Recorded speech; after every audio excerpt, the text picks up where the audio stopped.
Hi everyone, my name is Nicole Lamar and this is my discussion board number 2. The student I have chosen to do the Learner Growth Project on is a 3rd grade student in my current class. Her speaking prompts for questions 1, 2, and 3, she was able to answer the questions correctly, but she did not have them in complete sentences, so I gave her 1s on all 3 of those. On question number 4, she was able to answer it with a complete sentence and a complete answer. So she got a number 2 on that.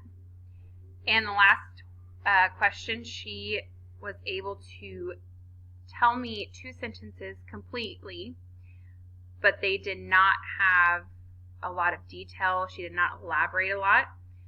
And so I gave her a 3 on that. So the goal I would like for her for speaking is she will use complete sentences to answer the question. So working on making sure we have complete sentences when answering questions and that we give more detail as well.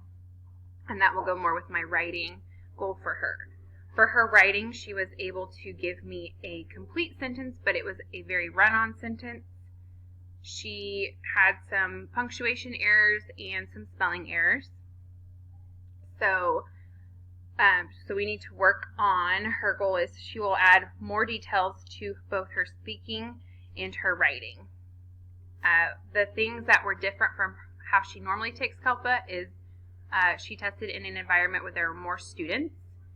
She was one-on-one with me, and she didn't really know detailed words, and she was very kind of nervous.